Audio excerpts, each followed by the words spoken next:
Goosebumps, be careful what you wish for. Let's get started. Be careful what you wish for. Here are the chapters. 1. Judith Bellwood deliberately tripped me in math class. I saw her white sneaker shoot out into the aisle. Too late. I was carrying my notebook up to the chalkboard to put a problem on the board. My eyes were on scrawls in my notebook. I'm not the nearest writer in the world. Then, before I could stop, I saw the white sneaker shout out. I tripped over it and went sprawling to the floor, landing hard on my elbows and knees. Of course, all the papers flew out of my notebook and scattered everywhere, and the whole class thought it was a riot. Everyone was laughing and cheering as I struggled to pull myself up. Judith and her pal Anna Frost laughed the hardest of all.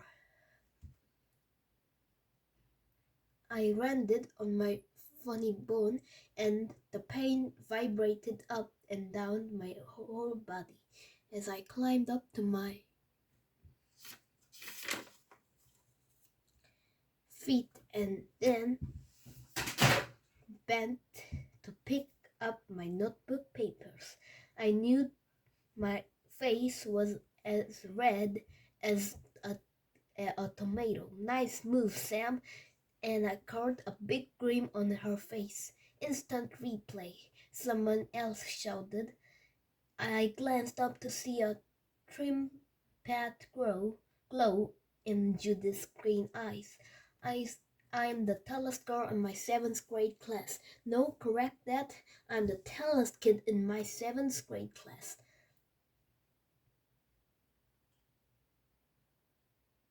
I'm at least 2 inches taller than my friend Corey Blinn, and he's the tallest guy.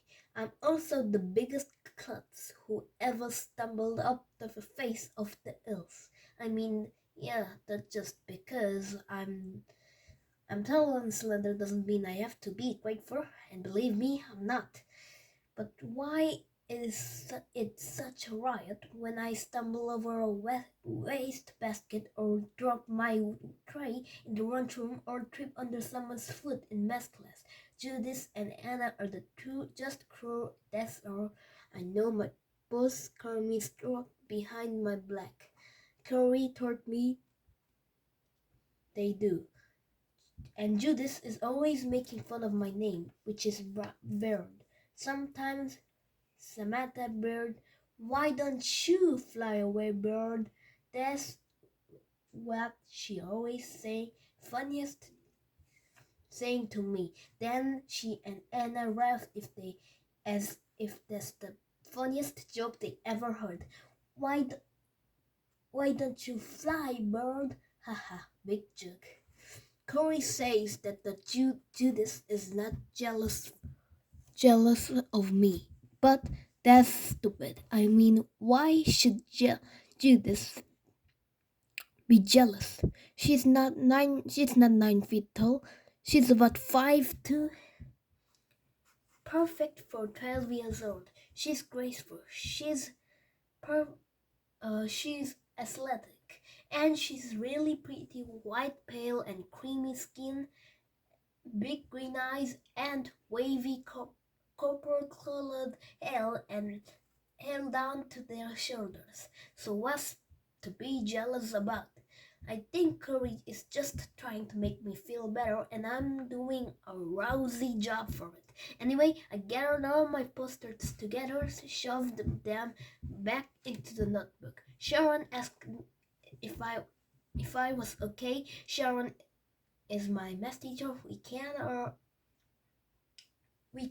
We call all the teachers by first names here at the middle school. I muttered that I was fine, even though my elbow was throbbing like crazy, and I copied the problem on the board. The chalk was just great, and everyone groaned and complained. I can't help it. I've never seen a I've never been able to write on the board without squeaking the chalk. Isn't such a big deal, is it?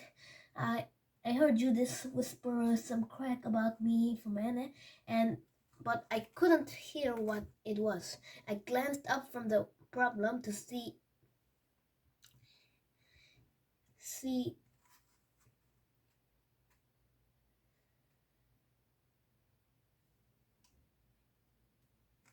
the two of them snickering around the snickering at me.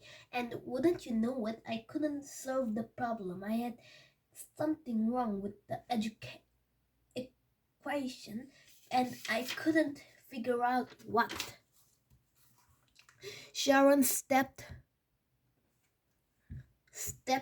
up behind me, her skinny arms crossed over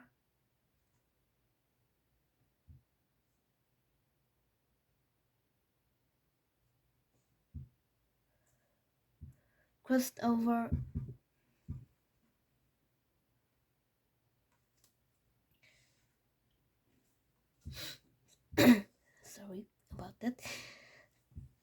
Her ugly chartreuse sweater. She moved her lips as she read what I had written, trying to see if I had gone wrong. And of course, Judith raised her hand and called out, I see the problem, Sharon Bird. I can't add 4 and 2 is 6, not 5. I could feel myself blushing again. Where would I be without Judith to point out my mistakes to the whole class? Everyone was laughing again. Even Sharon thought it was funny, and I had to stand there and take it. Good old Samantha, the class idiot. My hand was shaking as I erased my stupid mistake and wrote in the right numbers. I was so angry at Judith, at myself.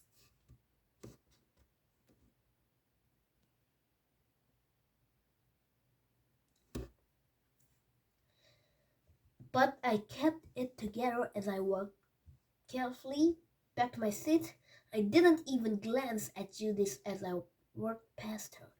I kept it together until home, etc. class that afternoon. Then it got ugly. 2.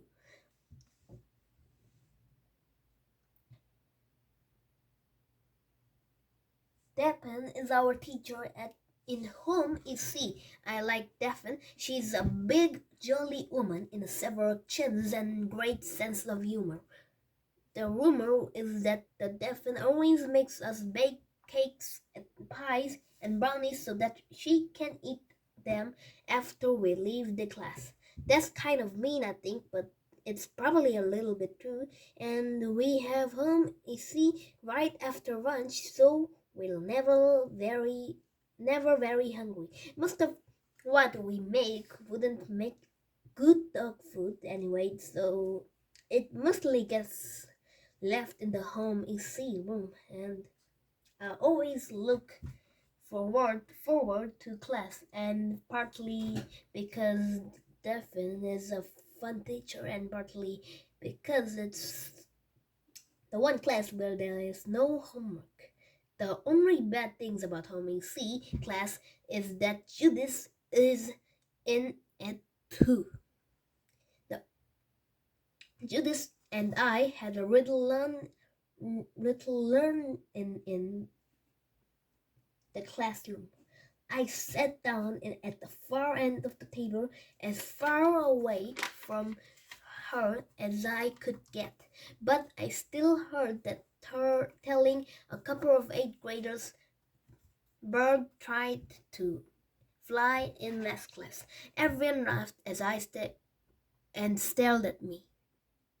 "You tripped me, Judas," I shouted angrily. My mouth was full of egg salad, which dribbled down my chin as I shouted, and everyone laughed at me again. Judas said something which I couldn't hear over the noise in the lunchroom. She smirked at me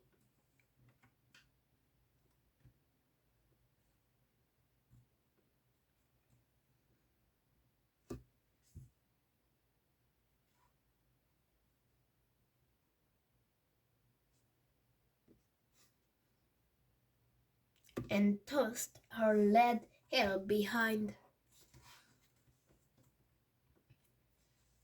her shoulders. I started to get up and go over to her. I don't know what I was thinking of doing, but I was so angry I wasn't thinking too clearly. Luckily, Corey appealed across the table. He dropped his wrench down on the table, turned his chair and around us backwards the way he always does, and sat down. "What's 4 plus 2?" he teased. 42, I replied, rolling my eyes. "Do you believe Judas?" I asked bitterly. "Of course I believe Judas," he said, pulling open his brown ranch bag. "Judas is Judas. What's that supposed to mean?" I snapped. He shrugged.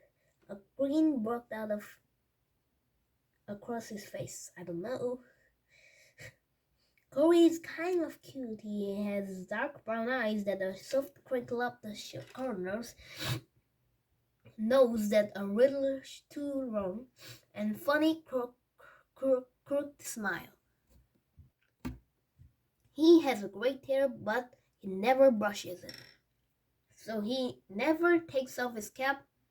It's a random magic cap, even though he doesn't know what to care about the team. He just likes the cap." Picked onto the ranch bag and made a face. "Again?" I asked, whipping egg salad off the front of my t-shirt and a napkin. "Yeah, again," he replied gloomy. He poured out the same lunch as a father packed for him every single morning: a grilled cheese sandwich and an orange. Yuck! "Why does your dad give you grilled cheese every day?" I asked. "Didn't you tell him it gets cold and slimy by the lunchtime?" "I told him," Corey groaned, picking up half of the sandwich in her hand and examining it as if it were sort of science lab specimen. "He said it's a good protein."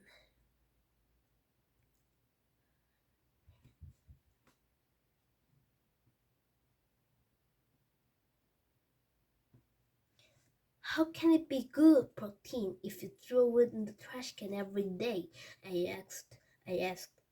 Corey grinned as if his cooked grin. "I didn't tell him that I threw in the trash can every day." He shoved the rubbery sandwich back into the bag and started to peel the orange. "It's a good thing if you come by," I said, swallowing the last bite of my egg salad sandwich. It was about to get up and murder Judas over there. We both glanced down the table. Judas was back to Judas and the two eighth graders had their chairs tilted back and were laughing about something. One of the eighth graders had a paper magazine, I think, and she was showing a picture in it to the others. "Don't murder Judas," Corey advised, still peeling the orange. You will get into the trouble." I laughed scornful laughter. "You kidding? I'd got an award." "If you murder Judas, your basketball team will never win another game," Corey said, concentrating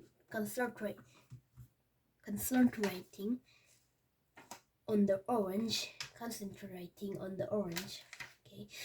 "Oh, that's cruel," I exclaimed, tossed my balled up aluminum foil at him. It bounced off his chest and dropped into the floor. He was right, of course. Judith was the best player on our team, and Montrose Monster Bags. She was the only good player. She could dribble really well without getting the ball tangled in her legs, and she had the great shooting eye. I, of course, was the worst player of the team. I admitted. I'm the total klutz, as I've said, which doesn't get you very far at the basketball court. I really hadn't wanted to be on the Mustangs. I knew I'd stink, but Ellen insisted. Ellen is the girls' basketball coach. Ellen just insisted I be on the team. Sam, you're so tall, she told me. You've got to play in basketball. You're natural. Sure, I'm a natural klutz. I can't shoot at all, not even for foul shots. And I can't run without tripping over my own read books. And my hands are small, even though the rest of me isn't. So I'm not too good at passing or catching the ball. I think Ellen has learned our lesson. Tell ain't all. But now she's too embarrassed to take me off the team and keep at it. I worked hard at the practice. I keep thinking I'd get better. I couldn't get any worse. If only Judas wasn't be a hot shot, such a hot shot. But as Corey put it, Judas is Judas. She's always yelling at me during the practice and making fun of me and making me feel 2 feet tall, which I sometimes wish I were. Bird, why don't you give us a break and fly away? If she says that one more time, I punch out her lights. I really will.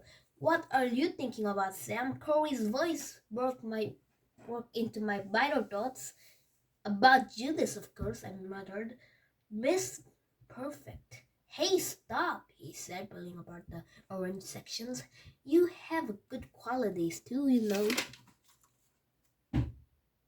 Really? I snapped. What are my good qualities? That I'm tall? No, he finally popped an orange section into his mouth. I never saw anyone take so long to eat an orange. You're also smart, he said, and you're funny. Thanks a bunch, I replied, frowning. And you're very generous, he added. You're so generous, you're going to give me that bag of potato chips, right? He pounced at it before I could grab it away from him. I knew there was a reason for his compliments. I watched Corey stuff my potato chips. He didn't even offer me one. Then the bell rang and I hurried to the home EC. Well, I totally lost it. What happened was this. We were making tapioca pudding and it was really messy. We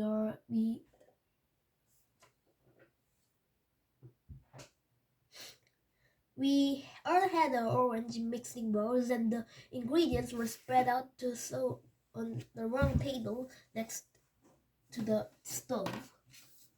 I was busily stirring mine. It was nice and scrumpy and made me a great glop sounds as I stirred into the wooden spoon. My hands were sticky for some reason. I had probably spilled some of the pudding in them, so I stopped to wipe them on my apron. I was being pretty neat for me, and there were only few yellow puddles of puddling on my table. Most of it were actually in the mixing bowl. I finished the stirring end, and when I looked up, there was Judith. I was a little surprised because she had been working on the other side of the room by the we generally keep as far apart from each other as possible. Judas had this odd smile on her face, and as she approached me, she pretended to trip. I swear she only pretended to trip. As she spilled her own mixing bar of tapioca into my shoes, my brand new blue Doc Martens. Oops, she said, that's just oops. I looked down and my brand new shoes was covered in gloopy yellow pudding, and that's where I lost it. I uttered my angry roar and went for Judith's throat. I didn't plan for anything. I think it was just a temporary insanity.